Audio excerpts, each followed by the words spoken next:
Hola, ¿cómo están? Muy buenos días. Gracias por acompañarnos a esta hora de la mañana, 8:08.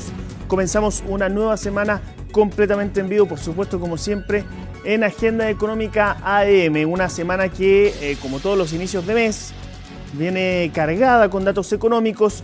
En un ratito más vamos a conocer lo que va a ser el IMASEC del mes de abril. Por supuesto, también más tarde vamos a conocer una nueva encuesta de operadores financieros. Esta semana también, por supuesto, vamos a conocer el IPC que va a dar a conocer el INE, y una semana donde vamos a seguir analizando todo lo que dejó la noticia que marcó este fin de semana, que fue, por supuesto, la cuenta pública del presidente Gabriel Boric, una cuenta pública bastante extensa, con varias novedades que ya se han estado analizando a lo largo de este fin de semana, con llamados en materia económica, por supuesto, con llamados al mundo empresarial a dejar atrás el pesimismo, a contagiarse del optimismo. Ahí decía el presidente, haciendo referencia a las cifras de inversión extranjera, con anuncios de lo que cuando esperan, por supuesto, tener aprobados algunos proyectos de ley, por supuesto el de permisología, y ha dejado, por supuesto, algunas reacciones. Yo les comentaba desde el mundo empresarial, que ya ha comenzado a reaccionar a los mensajes del presidente Gabriel Boric en la cuenta pública, y ahí ustedes están viendo la primera de estas revisiones que hacemos, que es lo que señaló la Asociación de Bancos una vez conocida la cuenta pública.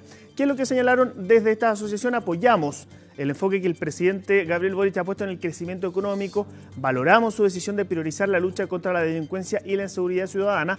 No obstante, observamos ciertas propuestas que no van en la línea de aprovechar todo el potencial del país. Es fundamental examinar con detenimiento la negociación colectiva por rama, que fue uno de los temas que llamó bastante la atención para el mundo económico, el mundo empresarial. Para el crecimiento es imprescindible aumentar nuestras tasas de ahorro e inversión, señaló la Asociación de Bancos. También hubo otras reacciones, por ejemplo, lo que señaló la Cámara de Comercio de Santiago.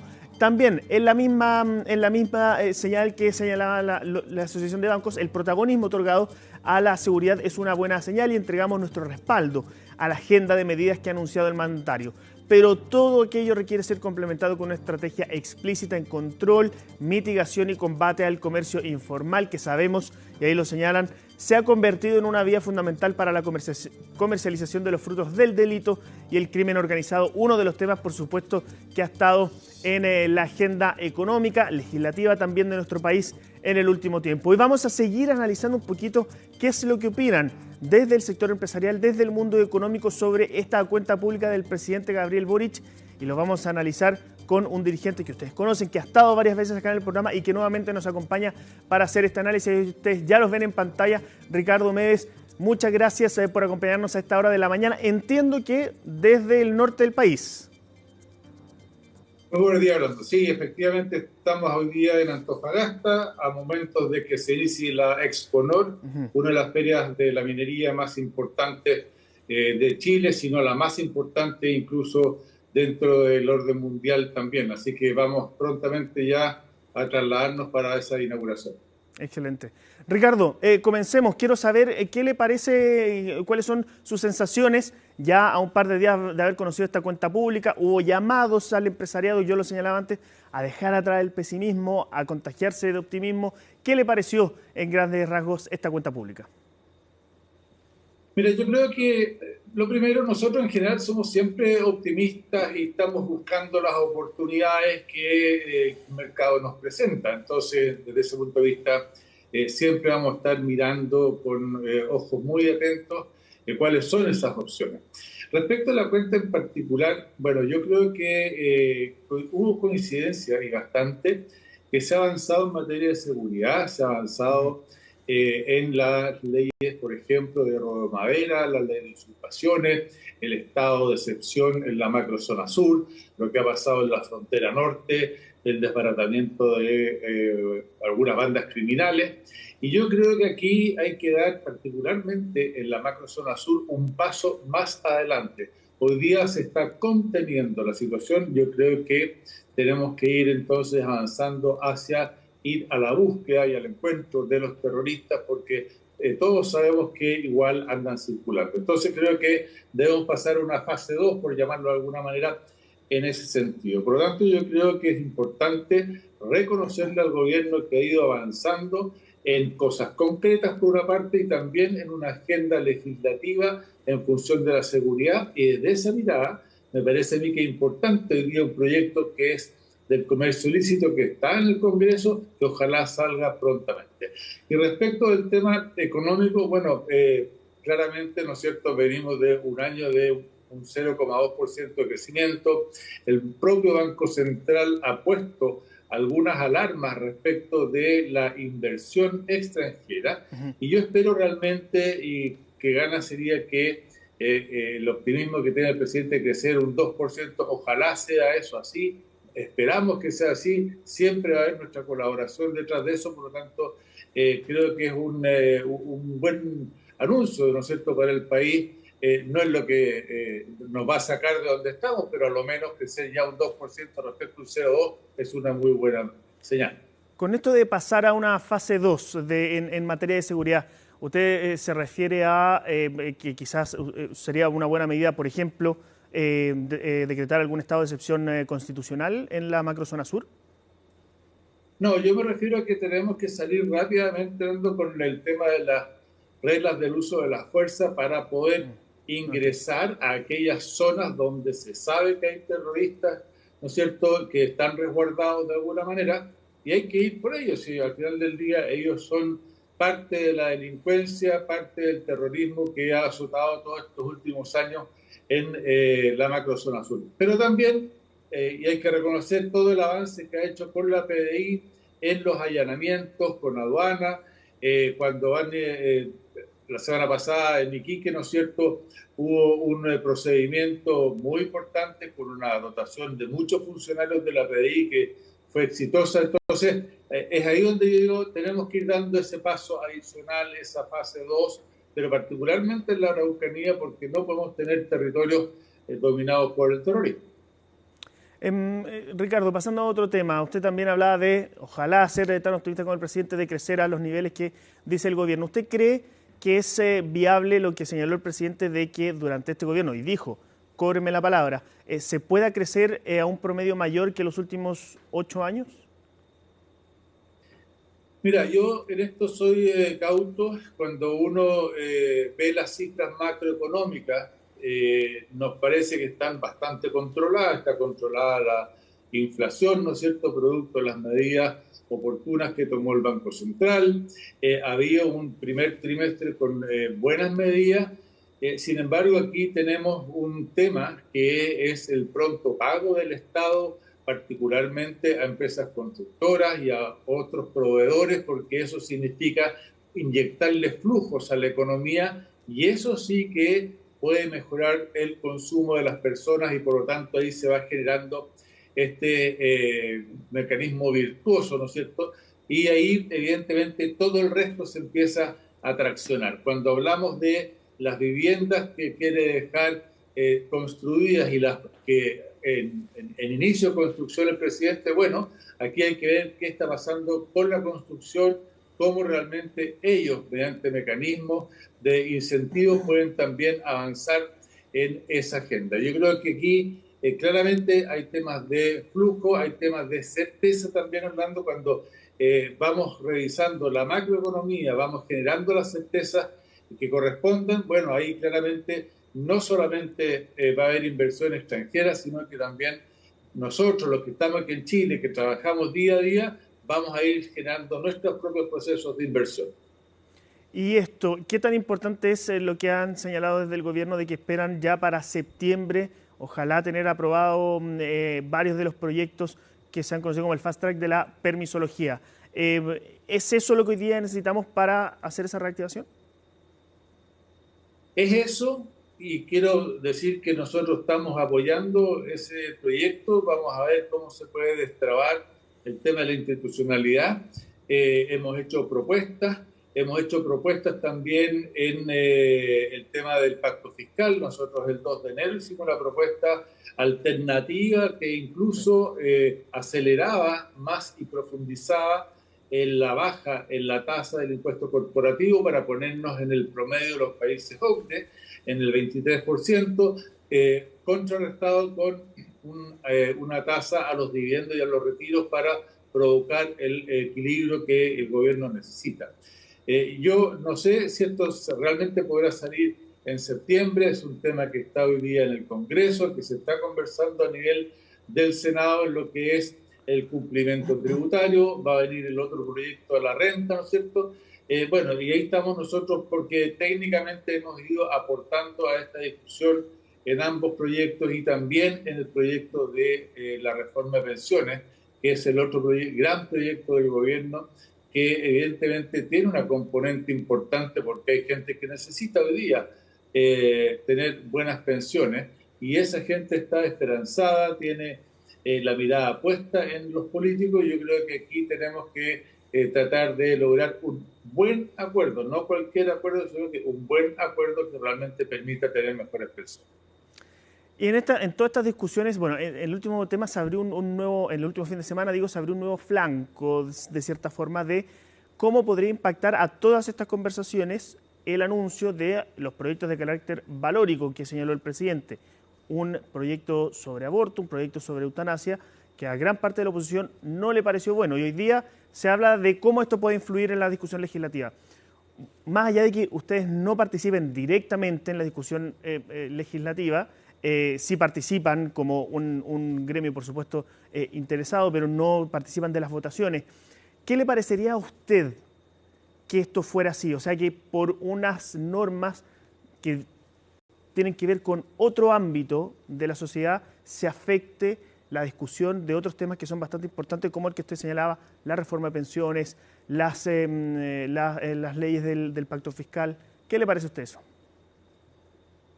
Pues yo creo, Orlando, que aquí los temas valóricos lamentablemente nos dividen como sociedad, nos polariza y eso está de alguna manera postergado. Yo espero que no obstaculice los proyectos que hemos conversado, porque claramente necesitamos seguir avanzando en las cosas que las personas tienen mayores dolores. Una de esas es la agenda de seguridad.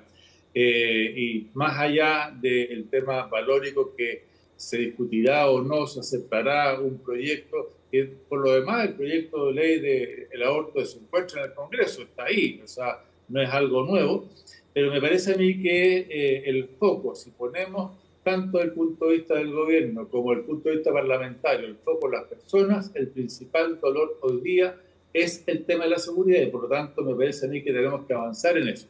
Y los otros proyectos, bueno, van por carriles distintos. Entonces, yo pensaría que no se debieran mezclar las cosas en una discusión donde la gente espera que sea ahí en el Congreso donde se vayan resolviendo todos estos temas. Pero, claro, en la práctica, yo estuve ahí en la cuenta, salieron de la sala varios parlamentarios. En fin, yo espero que realmente esto camine por caminos, carriles paralelos y no se entrampe una discusión por estos temas. ¿Le llamó la atención esto que señaló el presidente de ingresar un proyecto de ley para hacer más viable que exista cárcel efectiva para delitos de carácter económico, de colusión? Bueno, hoy día tenemos una ley de delitos económicos que es muy dura y a mí me gustaría también que esa misma dureza que comparto, porque los delitos son delitos y hay que claramente aplicarles todo el rigor de la ley y en eso no nos vamos a perder. Pero también, bueno, hemos visto otro tipo de delitos de las fundaciones, de las entregas de recursos, y que hoy día, bueno, no hay nadie ni siquiera de alguna manera formalizados. Entonces, aquí creo que es importante que todos los delitos que son de carácter económico, que tengan que ver además con recursos públicos, tengan una alta sanción, así como lo son los delitos económicos que hemos visto que se han cometido en el último tiempo, ¿no es cierto?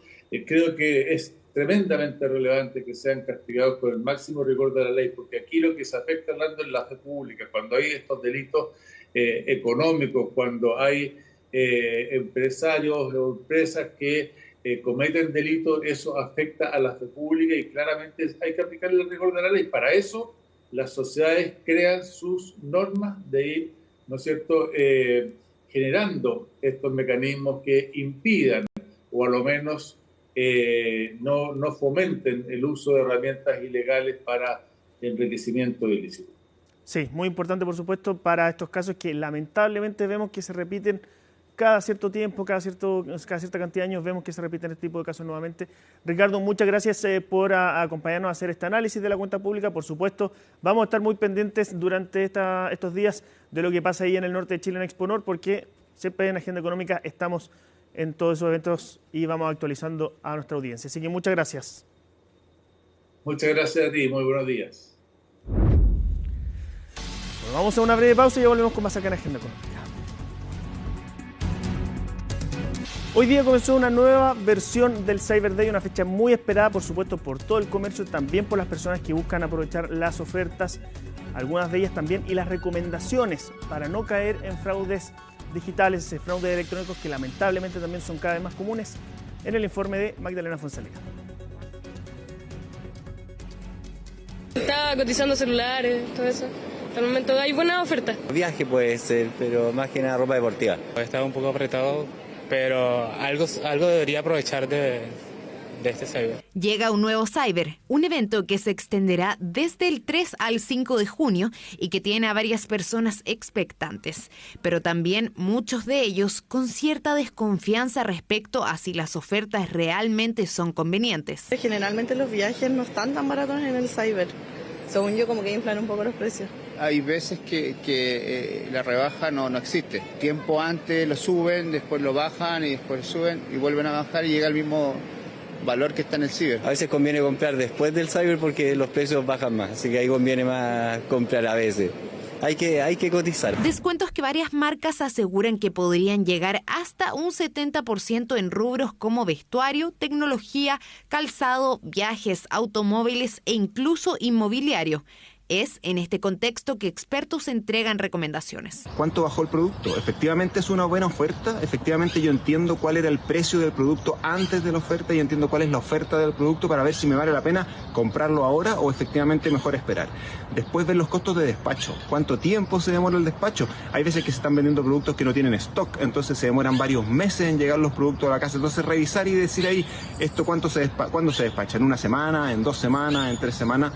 Un consumidor promedio puede recordar los precios de entre 7 y 10 productos. Incluso, estudios más recientes sugieren que este número podría ser aún menor. Por otro lado, normalmente no compraremos durante un Cyber Day productos que adquirimos con relativa frecuencia. Por lo tanto, generalmente no recordaremos su precio.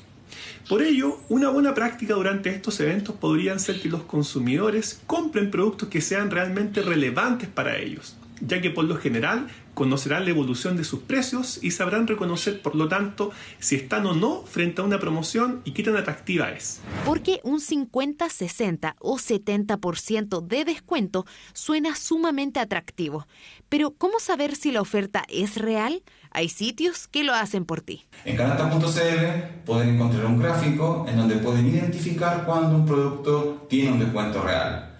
Pueden también identificar cuando hay un precio inflado y por lo tanto no realizar la compra. Dentro de las categorías más importantes y que tienen mayores descuentos en estos eventos siempre es tecnología, electrodomésticos y moda. El llamado es a investigar antes de apretar el botón comprar. Eso sí, no solo hay que estar atento a la oferta, sino también al origen del producto. Según expertos, en estas fechas existe un mayor riesgo de estafas. Las personas van a comenzar a recibir ciertos correos electrónicos que son producto incluso de generación de inteligencia artificial. Van a tener mejoras los correos que normalmente las personas reciben del tipo phishing. No sigan estos correos electrónicos si vienen de dudosa procedencia, porque los van a llevar a sitios fraudulentos. El llamado es que las personas ingresen directamente a la página del CERNAC, donde están dispuestos los sitios que participan de este evento. Tener mucha precaución al usar las tarjetas de débito, de crédito, no rellenar cualquier formulario, verificar bien a la entidad si esta es real y finalmente tener mucho cuidado en estas compras. En el caso de que las compras se realicen por Internet, los consumidores tienen los mismos derechos que en cualquier compra presencial. Esto es que se informe el precio final, las características relevantes del producto, que lo que se promete en la publicidad se cumpla y se respete las promociones y ofertas. Hay muchos derechos que se han reforzado, entre ellos, por ejemplo, el derecho a retracto, la posibilidad de que el consumidor se arrepienta de la compra una vez recibido el producto dentro de los 10 días siguientes a esa recepción, sin invocar expresión de causa. El año pasado llegamos a un récord de 0,10% de reclamo por transacción, pero eso tiene que ser todavía menor porque la verdad es que queremos que este evento sea una muy buena noticia. Este año debutan 70 nuevos sitios, elevando el número total a 777 participantes oficiales hasta la fecha. Las ofertas de todas las tiendas y marcas oficiales estarán disponibles para los consumidores a través del sitio oficial www.cyber.cl. El principal llamado es a cotizar y comprar en los sitios establecidos para que su compra no se transforme en una mala experiencia.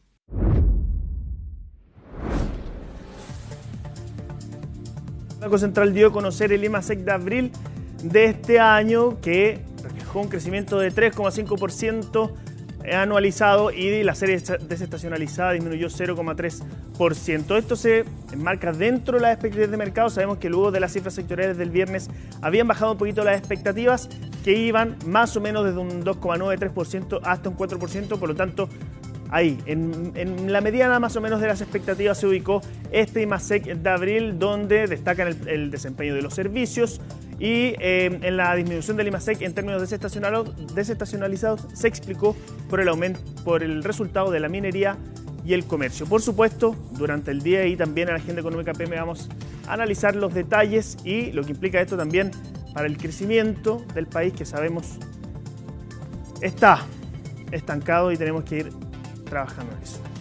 Bueno, hasta acá llegamos con Agenda Económica AM. Yo los dejo, los invito a continuar en las pantallas de CNN Chile porque ya viene Noticias Express.